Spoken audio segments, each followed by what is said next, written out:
The night I decided to visit the abandoned railway station was not planned, and perhaps that was the first mistake I made, because places like these do not like being visited with curiosity. They prefer fear, silence, and respect, and I carried none of those with me when I crossed a broken iron gate just after midnight, guided only by my phone's flashlight and a restless feeling in my chest that I could not explain. The station had been closed for decades, officially forgotten after a derailment that killed dozens, but the locals still spoke about it in whispers, warning travelers never to stop there after sunset, saying the train still arrived, but no living passengers ever got down. As I stepped onto the platform, the air felt heavier than outside, as if the darkness itself had weight, pressing down on my shoulders, slowing my breathing, and making every sound echo unnaturally loud. The station board still hung crookedly, its letters faded, half-eaten by rust, creaking gently as a cold wind passed through, and for a moment I thought I heard a distant whistle, long and hollow, like a train crying somewhere far beyond the trees. I told myself it was just imagination, a trick of silence, but the truth was that silence there was not empty, it was crowded, filled with something unseen, something waiting. The benches were broken, covered in dust so thick it looked like ash, and old posters peeled from the walls like dead skin, advertising trains that would never arrive again. As I walked further, my flashlight flickered, and when it stabilized, I noticed something that made my heart skip. Footprints in the dust on the platform, fresh ones, leading toward the old waiting hall. My mind tried to reason, maybe a guard, maybe another explorer, but the villagers had said no one worked here anymore. Not even the police came near this place after dark.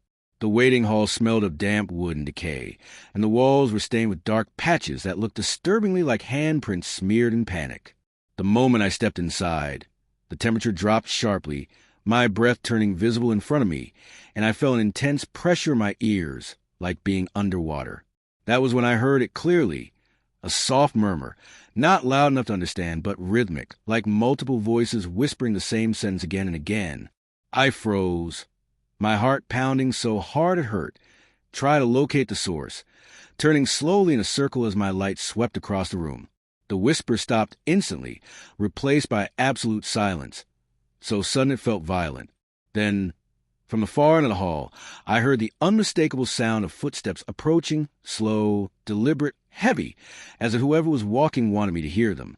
I called out, my voice shaking despite my efforts to sound calm, but there was no answer, only the footsteps, getting closer, step by step.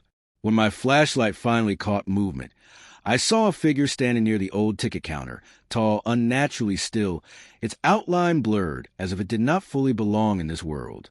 I blinked, and the figure was gone, leaving behind only the echo of a distant train horn that made my knees weaken. Panic finally took over, and I turned to leave, but the entrance I'd come to was no longer there. In its place was a solid wall, cracked and stained, as if it had always been that way. My breathing became shallow, my thoughts racing, every instinct screaming that I was not alone, and that whatever was here did not want me to leave. The whispers returned, louder this time, surrounding me from every direction, overlapping voices speaking in languages I did not recognize, some crying, some laughing, some begging. Among them, one voice stood out, clear and close to my ear, whispering my name with terrifying familiarity. I dropped my phone, the flashlight beam spinning wildly across the walls, revealing shadows that moved independently of any light source, stretching, twisting, reaching toward me. The sound of a train suddenly thundered through the station, so loud it felt like the building itself was shaking, and I could feel vibrations beneath my feet, as if tracks buried under the ground were coming alive. Out of the darkness, a train emerged, old and rusted, its windows glowing faintly, rolling slowly into the station without any tracks beneath it, floating slightly above the ground, defying every law of reality I knew. The doors creaked open, and inside I saw figures sitting silently, their faces pale, eyes hollow, bodies motionless like mannequins, yet I could feel their attention focused entirely on me. One by one, their heads turned in perfect unison, mouths opening wide in silent screams, and suddenly the whispers stopped, replaced by a deafening silence that pressed against my skull. I felt an invisible force pulling me toward the train, my feet sliding across the floor no matter how hard I tried to resist, and that was when I realized the truth the villagers had tried to warn me about This station was not abandoned, it was active, but it served a different kind of passenger. Just as I reached the train's doorway, a sudden scream pierced the air, not from the train, but from behind me, and I felt hands grab my shoulders, yanking me backward with brutal force. I slammed onto the platform, gasping for breath, and when I looked up, the train was gone, the station silent once more as if nothing had happened. The entrance had returned, moonlight spilling in weakly, and without thinking I ran, not stopping until I crossed a gate and collapsed on the road outside, shaking uncontrollably. I never went back to that station, but some nights, when everything is quiet, I hear a distant train whistle, and I know it is not calling for passengers, but reminding me that I was marked the moment I stepped onto that platform, and one day, when the time is right, the haunted station will call me back to complete the journey I barely escaped. The night did not end when I escaped the station, because places like that do not release you. They attach themselves to you like a shadow that grows longer the farther you try to run. For days after that night, I convinced myself it was over, that fear had exaggerated everything, but the signs began almost immediately.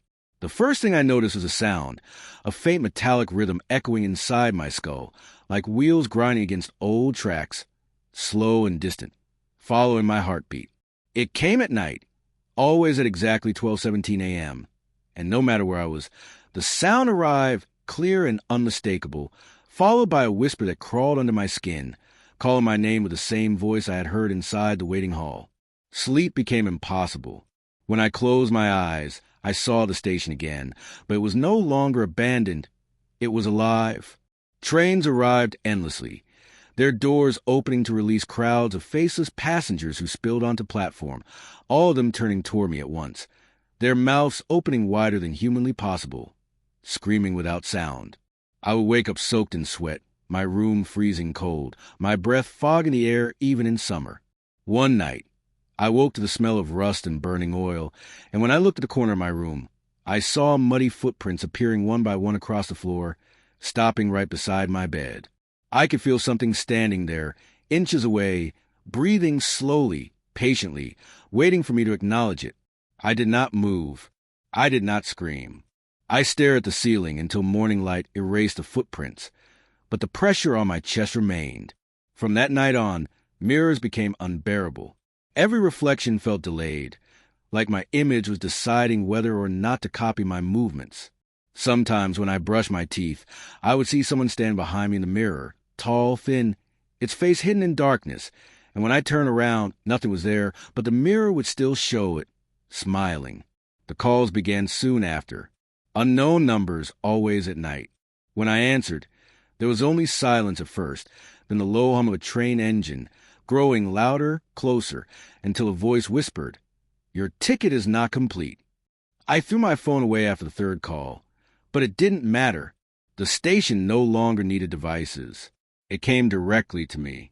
One evening, while walking home, the streetlights flickered and went out simultaneously, plunging the road into unnatural darkness, and I saw it again, the station sign, standing at the end of the street where my house should have been, swaying gently, creaking, welcoming me back.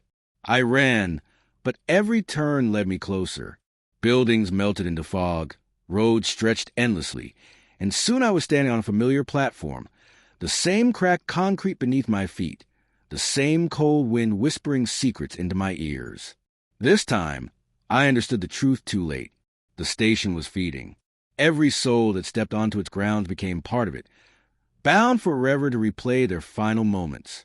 The derailment was not an accident. It was a harvest. The dead never left because the station needed witnesses, voices, shadows to grow stronger. The train arrived without warning, crashing into the platform with impossible force, metal screaming as if alive. Blood stained the walls, fresh and wet, dripping from cracks in the ceiling. The passengers emerged violently this time, crawling, dragging broken limbs, their bodies twisted unnaturally, eyes burned white as if scorched by hellfire. They surrounded me, their hands ice cold as they grabbed my arms, my legs, my throat, whispering fragments of their deaths into my ears. Screams, prayers, apologies, regrets, all at once, overwhelming my mind. I felt my memories slipping, replaced by theirs, my identity dissolving as the station tried to claim me fully. I was dragged into the train, forced onto a seat soaked in blood that was still warm. The doors slammed shut, sealing me inside. The train began to move, not forward, but downward, sinking through the ground as the world above vanished. Outside the windows, there was no tunnel, only darkness filled with faces, thousands of them pressing against the glass, screaming silently as the train passed through them. My ears rang, my vision blurred, and I realized with horrifying clarity that this was not a train. It was a coffin carrying souls to nowhere. The conductor finally appeared. He had no face, only a stretched grin carved into empty flesh. His uniform fused into his body like rotting skin. He leaned close, his breath smelling of decay, and whispered, "You escaped once. No one escapes twice." He handed me a ticket, and on it was my name, my date of birth, and the time 12:17 a.m., stamped in red. I screamed, clawing at the door, at the windows, at anything, until my nails tore and blood covered my hands. I woke up screaming on my bedroom floor, the sound still echoing in my ears. The train was gone. The station was gone. But the ticket was still in my hand. Now I understand the final curse. The station does not take you immediately. It lets you live, lets you tell the story, lets fear spread through your words, because fear is an invitation. And every night at 12:17 a.m., I hear the whistle again, closer than before. If you are listening to this late at night, if you have ever stood on an empty platform and felt watched, remember this. Some stations are not places you visit. They are places that are waiting for you.